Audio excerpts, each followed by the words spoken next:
The story begins with a woman asking her son to introduce himself. She brings forward a girl named Lee Min-chae, the daughter of a friend, and explains that she will be living on the second floor of their house. Kim Jae-ik, her son, looks annoyed. He complains that his mother can't just decide to let a girl live with them, but she quickly reminds them that the house belongs to her. Embarrassed, Kim lowers his head, unable to look the girl in the eye. Lee Min-chae extends her hand politely and greets him with a smile, saying it's a pleasure to meet her. Flustered, Kim only offers a few fingers for a handshake and quietly introduces himself as Kim Jae-ik, mumbling that it's nice to meet her. Trying to fill the silence, he explains that the house has 2 floors. The first floor is where he and his mother live, while the second floor has always been used for storage. Now, that room will be hers. The girl asks if he goes to Yuan in high school, and then adds with a bright smile that she will be transferring there too. She says she hopes they will get along well. Kim keeps avoiding her gaze, answering only with short confirmations while wondering to himself if she really will transfer to his school. Before leaving for work, his mother tells Kim to help Lee Min-chae organize her room. Kim simply nods. Both of them politely wish her a safe trip, and as she walks out, Kim notices how composed the girl is. He thinks to himself that she seems very polite. Still, he feels shy and awkward, telling himself that he's never been good at talking to girls. Lost in his own thoughts, Kim hears the girl suddenly call his name. He looks up in confusion. Without warning, Lee Min-chae reaches into his pocket, pulls out a cigarette, and asks if he has a lighter. Shocked, Kim stares at her, not knowing how to respond.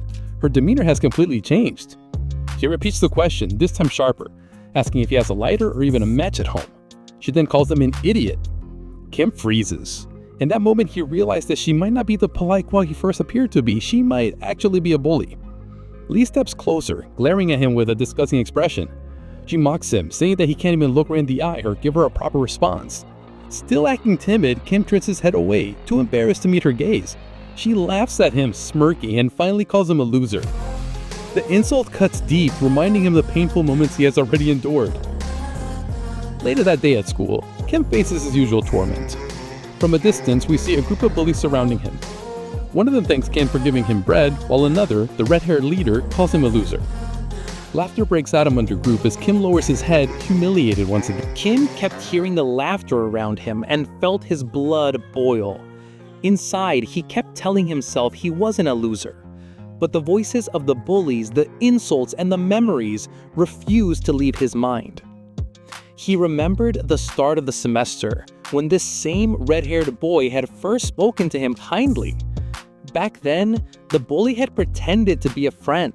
He had turned around in his seat, smiling, and asked Kim to grab him a banana milk from the store because he was thirsty.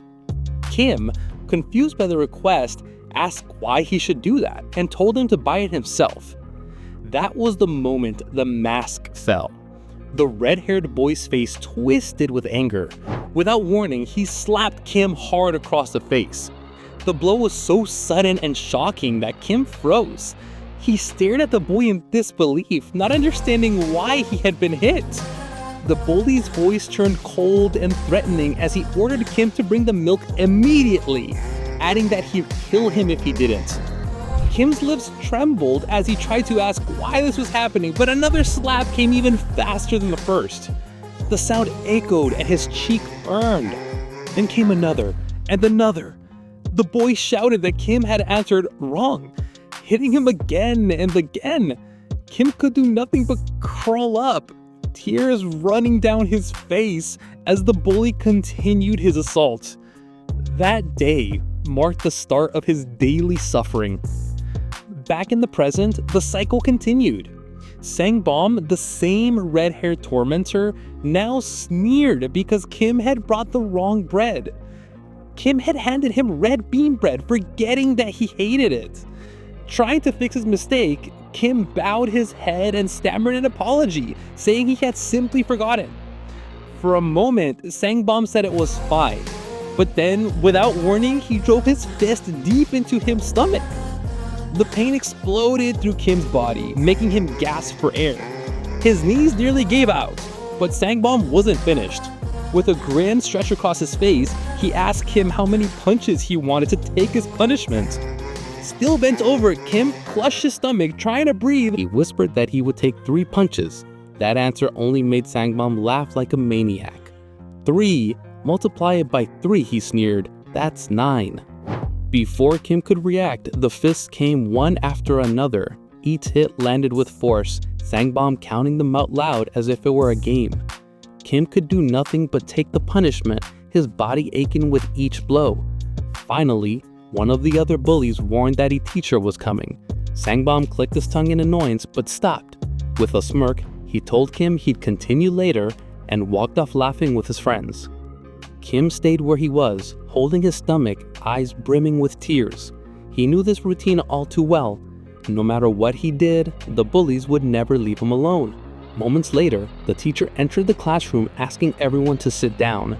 He scanned the room and asked if any student was absent. Then, with a smile, he announced that a new student had transferred to their class. He gestured toward the doorway and every head turned. Kim dragged himself to a seat, still aching, and just as he was about to sit, his eyes caught sight of the new student. His eyes widened in shock. Standing there smiling brightly was none other than Lee Min-che, the girl who had just moved into the second floor of his house. She stood tall and confident, bowing politely to the class. "Nice to meet you," she said warmly. "From now on, I hope we all get along well." The class reacted with admiration, whispering about how pretty and friendly she seemed. Kim, meanwhile, sat frozen in his chair, his heart racing as he realized the truth. The teacher looked around for an empty seat and spotted one at the back of the classroom. It was directly behind Kim. He pointed to it and asked Lee to sit there. As she walked toward the chair, she heard the teacher mention Kim's name. Her eyes narrowed. Recognition hit her instantly. This was the same boy from the morning, the timid nerd living downstairs. She approached the seat with a hint of irritation, already annoyed that she had to deal with him at home and now at school as well. Recognition hit her. This was the same nerd who lived on the first floor of her house. A quiet sigh left her lips, but inside, she was irritated. Of all the classrooms she could have been assigned to, why did it have to be his? The teacher called for everyone's attention, telling the class to get ready for the lesson. Lee Min-che pulled out her chair and sat down behind Kim, her eyes still on him. Kim felt the weight of her presence immediately. Sweat gathered at his temples as he wondered why fate had placed her right behind him. His mind wandered back to his mother's words earlier, how she had asked him to take care of Lee since she had just moved from another city. But how could he do that? He was a nerd, weak and awkward, someone who couldn't even take care of themselves. Before he could sink deeper into his thoughts, he felt a sudden nudge on his backside. Startled, he turned his head slightly and realized it was Lee. She wore the same mocking expression he had already seen from her before. Without a word, she held a folded piece of paper in her hand and tossed it at him. The note hit him directly in the face, making him flinch. He quickly opened it and read the words scrawled inside. His stomach dropped. It said, "Pretend you don't know me." His jaw tightened. Even if he wanted to, he thought bitterly, he couldn't lie about something like that. Time passed and the bell rang for recess. The class stirred to life, but Kim stayed seated, scribbling something on a piece of paper. Signed. Kim folded the paper, stood up, and left the classroom. On his way out, he slipped a folded sheet onto Lee's chair. When she returned to her desk, she picked it up, frowning, and asked aloud what it was. But Kim, already leaving the room, gave no answer. She unfolded the paper and her eyes widened slightly. It was a carefully drawn map of the entire school. Every classroom, hallway, and important spot marked neatly. For the first time, Lee said nothing. She just stared at the map. Meanwhile, in the boys' restroom, the same group of bullies cornered Kim once again. The red-haired leader, Sang-boom, stood before him with his usual cold, twisted grin. He asked casually how many punches Kim wanted this time. Kim's voice was weak as he gave an answer, knowing whatever he said would change nothing, because he was about to smash his jaw. But just as the blow was about to land, instead of striking, he stopped at the last second. His fist opened and his palm pressed firmly against Kim's face. Kim snapped his eyes open in confusion. What was happening? Sang-boom said he wouldn't hit him again, because in his eyes, Kim wasn't that bad. He said he had a favor to ask. Still stunned, Kim looked up at him. "A favor?" he asked carefully, his voice trembling. "Are you good at studying?" One of the other boys in the group, a chubby guy, laughed and said Kim was probably just addicted to games. But Sang-boom shook his head. He explained that he'd heard from the class president that Kim was actually at the top of the school. "I'm not a genius," he admitted silently, "but I did used to score well on tests." He stepped right up to Kim, grabbed his hand without hesitation, then he leaned in close. He needed help with the upcoming tests. Kim froze, still confused. "Help with tests?" he repeated.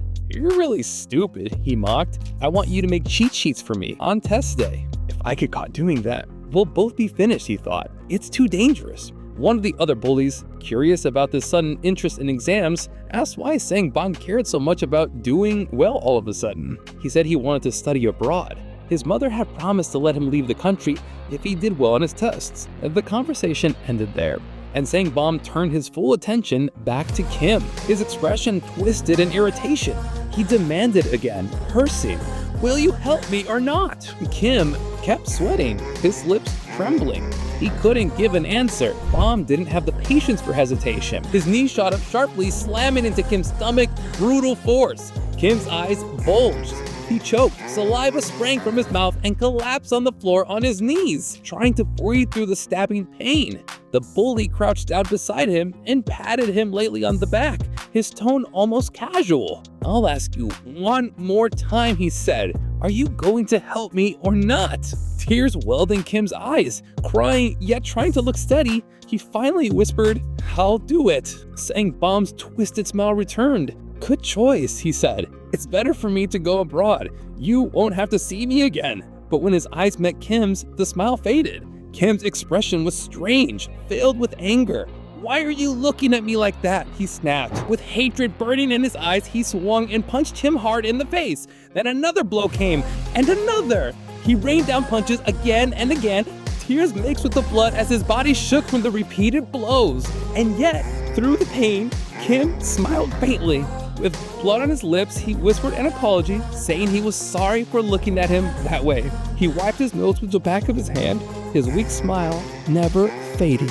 Just before leaving, he looked back and sneered, "I'll count on you for the tests." His friends followed him out, their laughter filling the hallway. As they disappeared, their mocking voices still echoed, calling Kim pathetic, calling him a nerd, treating him like nothing. "I don't want to be good at studying," he thought. "I want to be good at fighting. I want to defend myself." The setting sun painted the sky in warm orange, and soon, the world was swallowed by night. At home, Kim's mother was in the kitchen preparing dinner. Kim stood beside her, quietly helping.